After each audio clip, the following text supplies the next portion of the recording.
Everybody, it's Luke with Bring Home Denver, your local real estate experts. Here with me today is Mr. James Anders of Sustainabuilt. James, thank you for being here. You created Sustainabuilt to offer a better service to people who wanted to do new construction or big projects, remodels, what have you. Why Sustainabuilt? Well, I've been concerned about, I would say, the impacts that building has on our communities and our environment for a long time. I got my master's degree in economics, focused on natural resource economics, for the very goal of trying to go in and argue for budgets that would reflect the impact that a building has on the environment and the community that lives in. So I wasn't really necessarily able to do that in some of my other jobs that I had. So I decided to move it into Sustainabuilt and really kind of start at the grassroots and be able to talk to homeowners and clients. I most recently came from a position to where I was building condos, apartment buildings, larger commercial buildings, to where there was not as much of it was an overall, I would say, just not as much concern as for how the buildings were impacting kind of our well-being. So now I'm focused on primarily on custom homes, also doing some commercial remodels, building breweries and so forth, to where people are kind of more interested in it. And the buildings that I'm working on now kind of have more of a heart and soul to them, I would say. Nice. So working with homeowners who are concerned about the impacts that their building are going to have on their neighbors, but also the impacts it's going to have on their wallet too. And that's what it's really, and if it makes sense when you're building, in the long run, the project life cycle is going to be a more cost-effective build, but also be a better build for everyone that surrounds us. Right? And so that's kind of where I focused on it, starting this company up, and really, so the company is focused on quality, efficiency, and longevity. And when you think about being a sustainable home, what you think about is like the resources that are going into that project.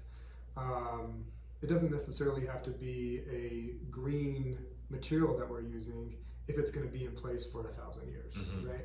So if those resources that we're using are there longer, they're being used longer, the house itself is being built with better quality, so it's not falling apart and needed to be remodeled in 5 years, right?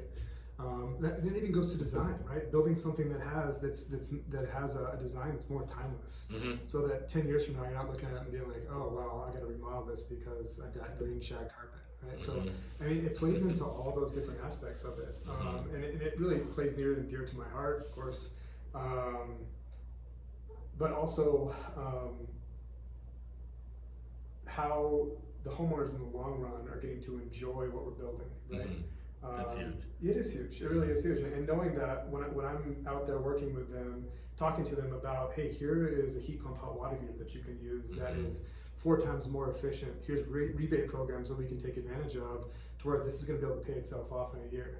I think the typical, and I'm not pointing fingers, but what I've seen a lot of is that that's not discussed with the clients. It's more of like, hey, let's get this done, let's get this, let's get paid, and let's get out, right? So there's not as much thoughtful building. You mentioned the heat pump hot water heater, and we were talking earlier today about other examples. I mean, I think people tend to go big in their head, but there's lots of small things that you can do around a house to make it more sustainable. There are. I mean, and those take off the biggest chunk too. I mean, they're relatively low hanging fruit. So there's 3 big things. It's how we heat our water, it's how we heat our space, and how we cool our space. And those really are, as far as energy consumption, as far as resource consumption over time, those are the big drivers.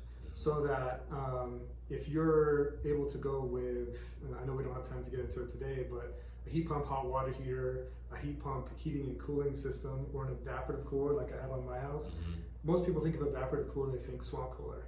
But I mean, evaporative coolers are crazy efficient. Like, I don't see barely any tick up in my energy bill, and my house stays at 67 degrees. It's remarkable. And you have humidity in the air. So in somewhere like Denver, I mean, it's again a low hanging fruit, but you can make a big difference right away, and it pays itself off in like one summer. Well, it's funny you mentioned heating, cooling, and water. I mean, that affects all of us. It does, right? Yep. Daily. Yeah, it does, and those really are the biggest drivers. You know, and there's other drivers like how well we build the home as far as the tightness of the home, so that your heating and cooling isn't escaping, right? Or having a recirculating heat pump on your hot water heater, so that you aren't having like these cold lines that are running through your house, and you're having to heat up all that cold water. You're having to wait for like 5 minutes to get hot water. Like, it just doesn't make a lot of sense. You can be a lot more efficient with that, and then you're not also putting all that water down the drain. So.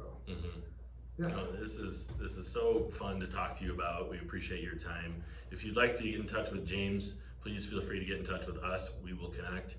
Again, it's Luke with Bring Home Denver. James, thanks again. Yeah, thanks, Luke. Yeah. Appreciate it.